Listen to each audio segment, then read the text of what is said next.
So over the course of the past week, we had a lot of interesting information come out about Sparking Zero, the next upcoming Dragon Ball game. So today we're going to talk about some of the interviews and different news that we got. I hope you guys enjoy. Subscribe if you are new to the channel for more content, as well as that notification bell so you don't miss anything we upload here on the channel. The like goal for today's video, if you're excited about Sparking Zero, is 500. Help us hit our goal. I would greatly appreciate it.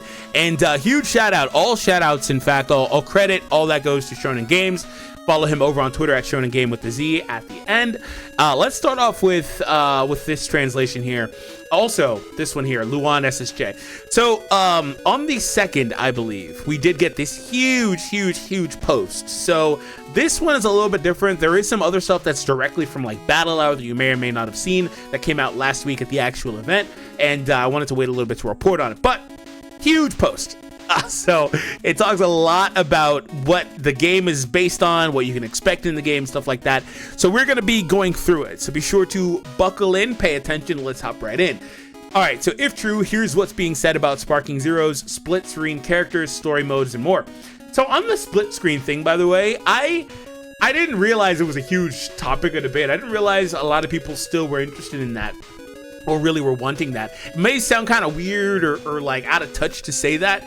I used to enjoy these games when I was growing up, and I'd play with my cousin or my brother, and we would have obviously the split screen going on, the older Tenkaichi games, stuff like that. So I enjoyed it, but I didn't really realize that they went away from that, stopped doing that, and people still were looking for that. And I've been seeing that a lot on newer consoles, on newer games. I guess it's an isolated issue, because unless you have a friend to play with physically, then that's not something you really care about, most likely. But what do you think about it? Is that something that you really are interested in? Do you care about the whole split screen and them doing it or maybe not doing it, etc.?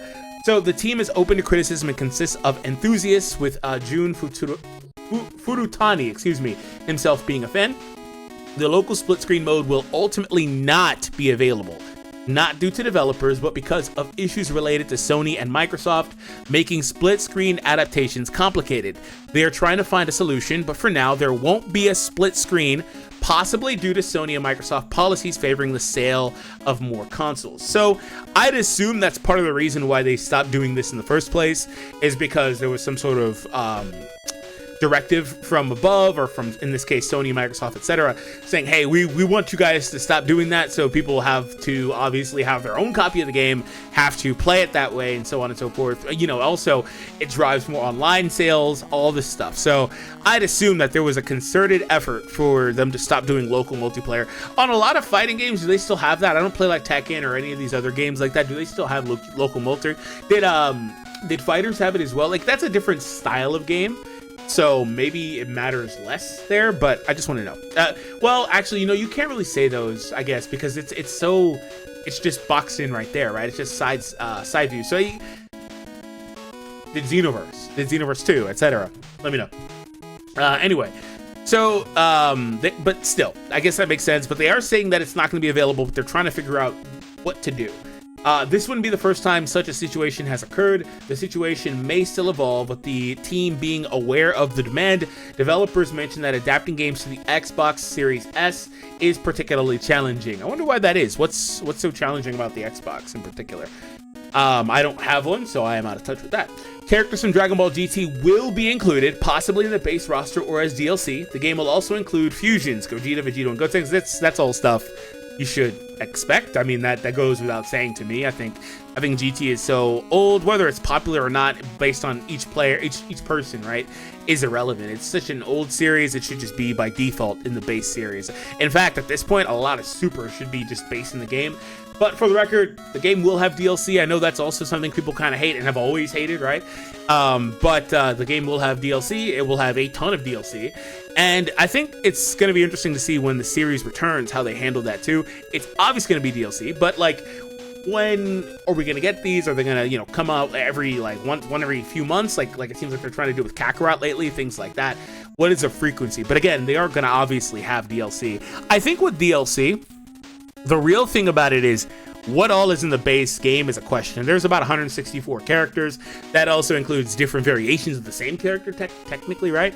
So I think that's really where people are going to get hung up on DLC. It's like, okay, are they going to just like try to give us the literal base, like Dragon Ball Z only, leave Super, like Super Saiyan? Well, no, that's not true, because we already know they've got Super Saiyan God, Super Saiyan Blue, these characters. Are they going to try to cut some of these other characters out to the side? I mean, they have characters that are in the game, like Bergamo and Jiren, like, so I don't really know where the line will be, but I think that's where most people are going to be concerned with it. And like, you know, as I think about it and talk about it out in the open more, I think that the roster is going to be pretty okay. I don't want to say okay, but like really, really good. I also kind of feel like there's a possibility somebody was really looking forward to gets cut. You know what probably winds up being cut?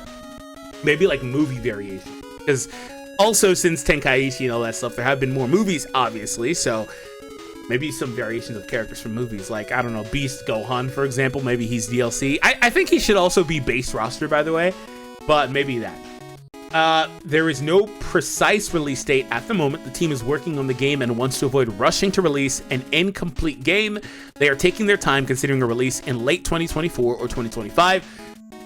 That makes a lot of sense. There was also a lot of talk on Twitter the day after they revealed that new trailer on with Battle Hour, of like how there was a couple shots in that trailer where the the character's hair was gone, or just weird things like that. There was also some shots of the difference between that trailer and the trailer that came out prior, the initial launch trailer, or the initial teaser trailer that they put out like a couple months back. It's actually been a few months now, but there were even differences between those two trailers, even with the same shots. They had clearly been revised in the game in that time period. And games take a long time to perfect, especially if they're not going to try to cut corners like a lot of anime games are doing, where they're not giving you everything in all the areas. They're like maybe giving you like a really like base watered down version of this spot, but putting all their budget over here. I think this game's going to have a massive budget. It's going to be top down, like quality stuff. That doesn't mean it's going to be perfect. That doesn't mean there won't be any bugs or glitches or anything like that they won't have to iron out, because that's just not how games work, right? But I think they're really going to take their time with this, given the ramifications of coming back nearly 20 years later or whatever it is with a new Tenkaichi game. I think they're going to really put their heart and soul into this, especially because it also sounds like they have fans of the series and fans of the Tenkaichi series, especially like Dragon Ball just as a whole, but then also Tenkaichi working on the game sequel. A complete story mode will be present following and evolving from Tenkaichi 3, okay? Graphics have been improved compared to the trailers already seen. The graphic team, even better, has addressed criticisms regarding hair, for example. Yeah, that's kind of what I was just talking about. Even between the two trailers, you can see graphical improvement. And I would hope that the graphics are still getting better. How do you feel about the graphics? Let me know. I think this game has some really, really good close-up shots. And I think as a whole, the graphics are fine. But I think it's not just this game, but a lot of like Kakarot's doing this too. The new way that they're trying to depict characters, they make them look kind of scrawny and all that stuff too. That's not just like a game thing. I mean, that's kind of also happening like in Super too, to be fair. But like, you know, I remember from that new trailer, there's that shot of Kaoken Goku. He just looks so scrawny to me. Like, he doesn't look, you know, all buffed up or anything like that. Maybe that happens later, and I'm just, you know, thinking of a later version of that same Goku throughout that fight. Maybe he powers up more, that I'm misremembering, things like that. Could totally be me. Also, sometimes I think the neck area is something that looks kind of weird on characters between both games. I think as a whole, though, Tenkaichi 3, Sparking Zero looks amazing. I think as a whole, especially the close-up shots, stuff like that, I think that's where it looks really good. I remember that scene with Super Saiyan 3 Goku from the trailer. I think, again, as a whole, he was super hyped to see. He looked amazing, but when it pans out, where it's like zooms out, pans out on him, is it a zoom in or a zoom out? But whatever it is at that moment, right, when he's revealed, I remember the neck/head looking kind of weird a little bit there, and that's kind of what I'm talking about. All right, moving on. Outfits can deteriorate during fights, and fights are designed to be longer than the older ones. Okay, so I need to go back and see what the average length of a fight was for Tenkaichi 3, but we do have battle damage. The game's cover art is already ready and follows the style of the old drawings. That's really cool. Potentially those of Nakatsuru. Okay. Several other trailers will be released in the coming months, each showcasing new features. Yeah, that's to be expected. When we saw the newest trailer, I've got like freaking a little bad itch back here. And the newest trailer, at the end, they had that whole little grid thing where they're showing all the different characters. The easy thing to assume, and it appears that this is going to be the case, is that they're going to keep dropping new trailers, showing new characters, and they're going to fill more of those little nodes in on that whole grid every time, and then ultimately it's going to fill up eventually. We'll see the whole roster, right? I think That's a cool way to keep teasing the game, keep dropping new trailers, and do that stuff. I think that's cool. Characters from Dragon Ball movies will be included, possibly up to Beast. So I just talked about Beast, but that's a little bit of something you gotta take with the liberty. I don't really know if they'll go that far. It goes without saying characters from Dragon Ball movies will be included, because there's so many damn Dragon Ball movies that like they're not going to scrub all those characters out of the roster, right? And leave them for DLC or whatever. I just think that the latest movie may be a bit of a misnomer. I don't really know. Like, for example, Dragon Fist Goku from The Wrath of the Dragon. I would assume he's in that game, right? Which was like the last movie for a long time, right? So anyway, we already know, by the way, Broly movie stuff is in the game too. You know what?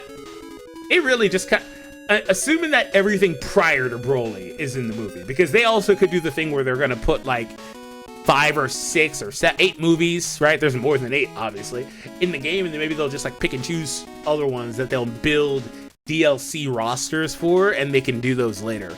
I talked about Wrath of the Dragon. Maybe they don't put Goku, Tapion, Hirudegarn, all these characters in the base launch. I think they would be, but assuming they don't, maybe they can save them for a DLC centered around that movie. Like, I'm not sure what their plans are, because there are still a lot of movies, but we see Broly movie stuff in the trailer, so I don't know.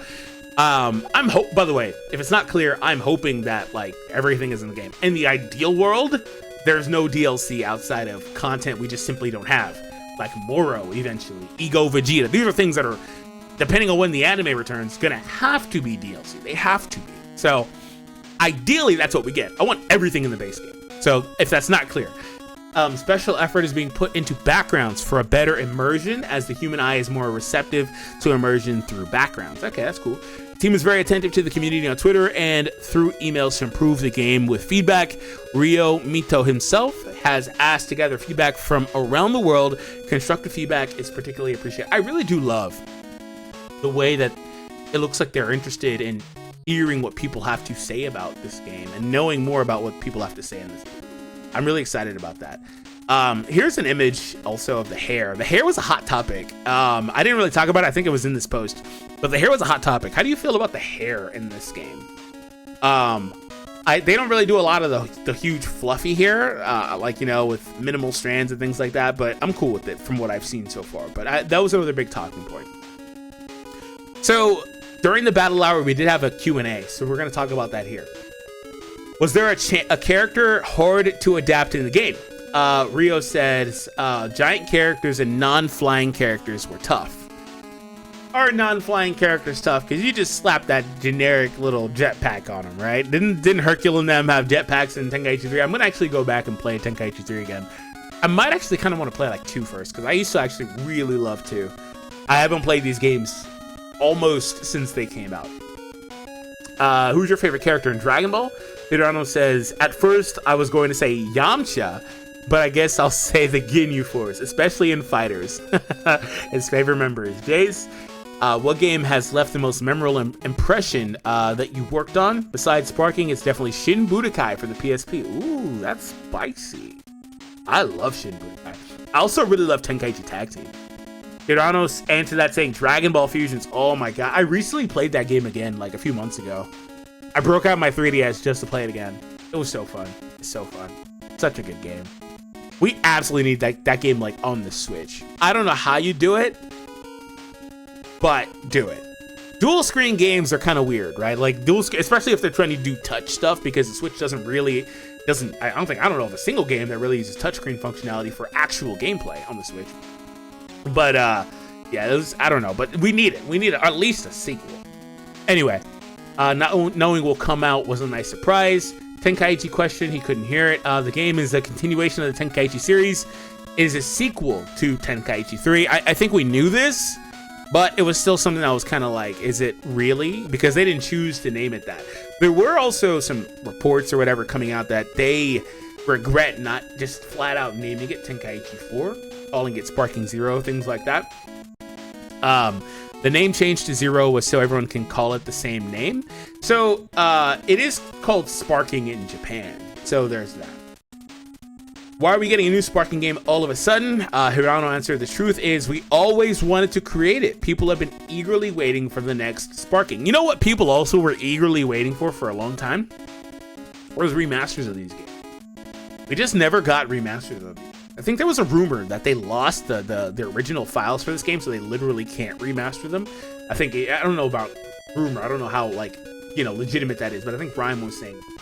So if that's the case, I mean, that just never happened. But I think that people have been waiting for remasters of a lot of these old games. I mean, we got a remaster on the PS3 era for the Budokai game, right? But I think people are waiting for that, and that never wound up coming to fruition, never happened.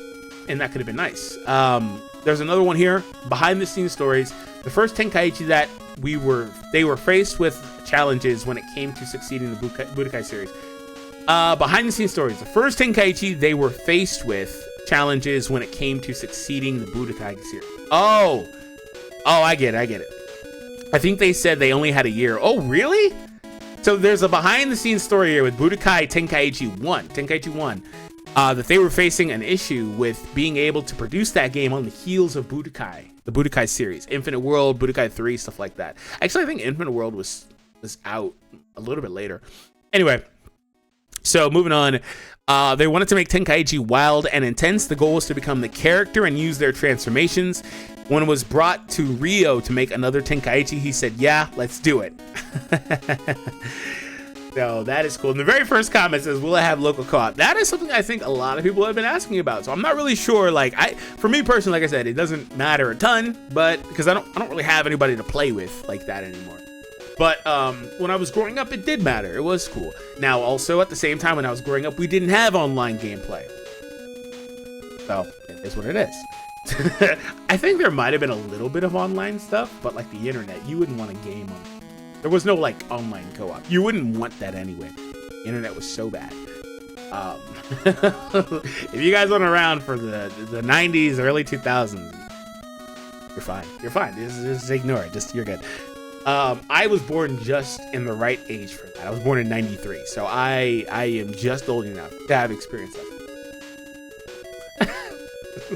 Good times. All right, guys, so we're going to conclude. Let me know what you guys think about Sparking Zero. Remember, hit that thumbs up if you are excited, and I'll see you next time.